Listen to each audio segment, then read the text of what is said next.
Yes, after Harvard, I got a fellowship to study in Paris. I went to Paris, and I have to admit I was kind of undecided: composer, pianist, conductor. I knew I wasn't going to be Rachmaninoff and do all three, but what should I do? And I studied all three in Paris. I studied composition with Messiaen. I studied piano with a guy named Pierre Sancan, really wonderful piano teacher. And that's where I met Charles Bruck, who was a Hungarian-born conductor and the assistant to Pierre Monteux in his youth.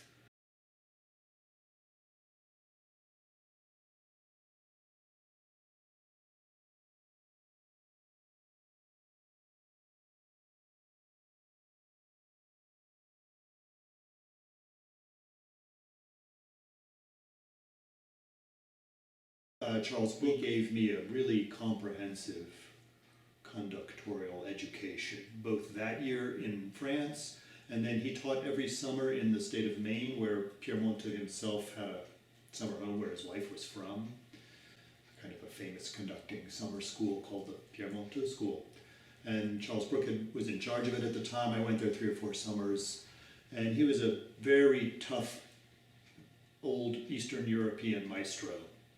Very tough on all of us, very tough on himself, and gave us a real thorough training. So that, I think, was by far the most important influence on me physically, and how to be a conductor, how to prepare, how to conduct, how to run a rehearsal. It's Hungarian-born, actually it's in Timișoara, what's now in Romania, came to France to study in his youth, to study law, defied his parents and became a musician.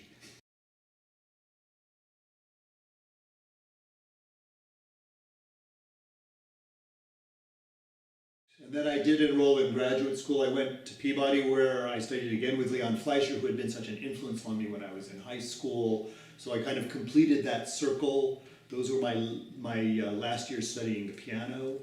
And Fleischer himself, of course, at that point was having hand trouble and had started conducting.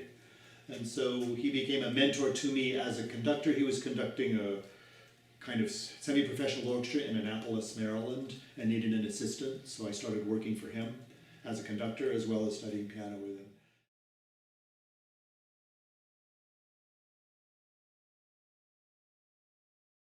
And at that point I studied conducting also with Frederick Prausnitz, who was teaching at Peabody. So that was the end of my formal education as a grad student.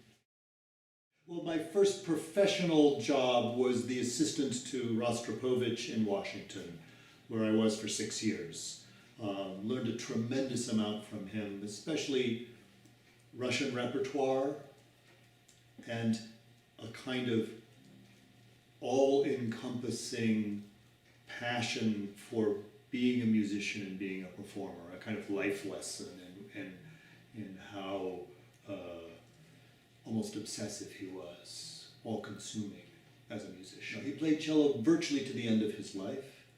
I would say for the last couple of decades. Once he became a full-time serious conductor, he probably conducted 2/3 of the time and played cello 1/3 of the time, but he was always tremendously in demand as a cellist. And one of the things that was most valuable to us as his assistants, myself and the other assistants of that era, was that he would play the cello with the orchestra and we would conduct.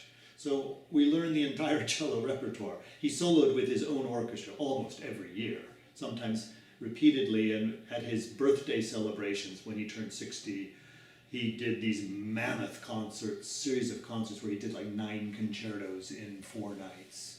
And the assistants tended to be the conductors rather than hiring a guest conductor. And accompanying him was another kind of a life lesson. I mean, he was an amazing artist with an incredibly powerful personality. And he also, you learned to feed off his energy. You learned to serve him completely as an accompanist. And all of that was, I think, really valuable in teaching what it means to be a conductor.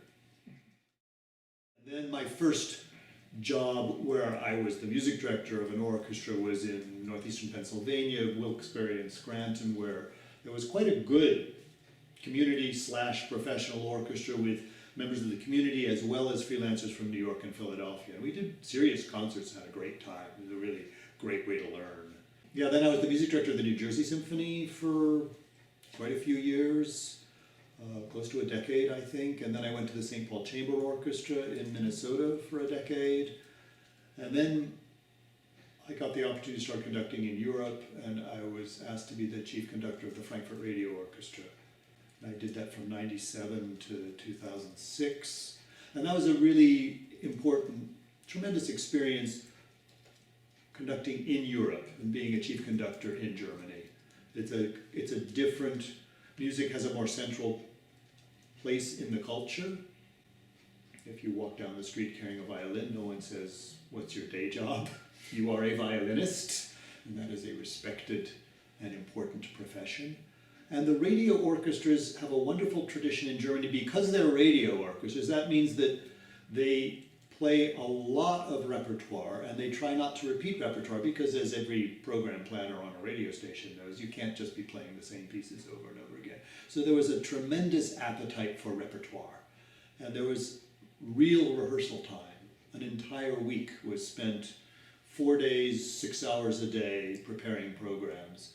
And so there was a kind of depth you could find and a willingness to work hard and go deep that was sort of special to the European radio orchestras. The American orchestras rehearse less. I have to say right off the top, they sight read a heck of a lot better. They are often very much better prepared at the first rehearsal than European orchestras, but there is something about the slightly more, less hectic, more deliberate approach in Europe with more rehearsal time. And it was the first time I ever had the experience of players saying, you know, "Please, could we do that again?" You know, could we rehearse this whole passage and talk about what we're going to do and do it again, and kind of slow down and think about things and not always looking at the clock. It was wonderful.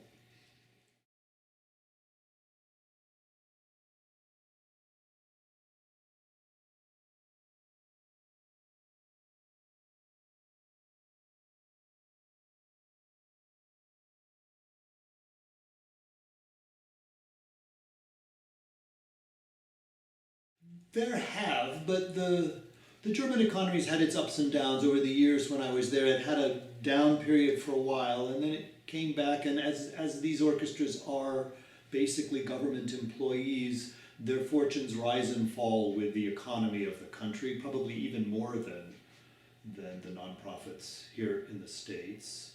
And you can't necessarily predict what your budget is going to be. If the government is going to cut your budget at the last minute, there's nothing you can do about it. So they learn to be resilient in case that happens. But as I say, they're fairly well financed generously by the government, and people don't really question whether that's the right thing to do. Culturally, it's a decision they make.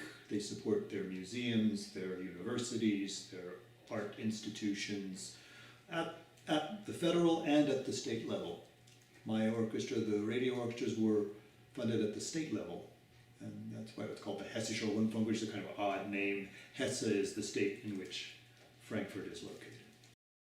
It's a big orchestra. In fact, it's probably more musicians than most American orchestras, because they have 2 equal principals in every instrument, except, I think, tuba and harp, things like that. So 2 equal concertmasters, 2 equal first flutes, who don't sit side by side. They play alternate weeks or alternate programs.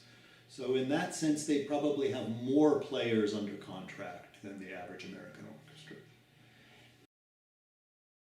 That's interesting, and it's a beautiful system. Rather than having a committee of 6 people, as is often the case here in the States, they have a quorum of the entire orchestra. So the finals of an audition are played behind a screen with maybe 50, 60 people in the hall listening. Now, if it's a cellist, for example, playing for a cello opening, then the entire cello group is required to be there, and they have a discussion and they have a vote. And then they present their vote to the 60-odd musicians there for a ratification. And often it can be quite complex and heated, and the full orchestra won't even ratify the group, or vice versa. So there's a need to find real consensus. The group, the full orchestra, and the music director all have to be on the same page. It means that a lot of auditions end without a decision, but that's true everywhere. You want to hire the right person. And it means that when you are accepted into the orchestra, you have a pretty broad base of support, and a lot of people are aware of your playing before you show up at the first rehearsal. And that, I think, is a nice sense in which it is a collective, and it functions as a collective. Another appointment in Europe. Yeah, crazy that I am. I'm now teaching a lot at the New England Conservatory. I've been doing that full time for 8 years. But I had the opportunity, the Belgian National Orchestra asked me to be their next music director. And they play in a beautiful hall in Belgium.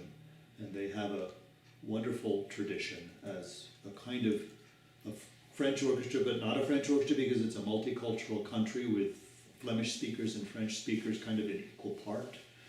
And it's a federal institution trying to serve a country that is very divided, you know, the Flemish and the French. So you play programs in Brussels and in the Flemish sector and in the French sector. And it's, I think, quite an interesting and unusual arrangement. I was flattered, I was interested, I took the job. It starts a year from now in September 2017.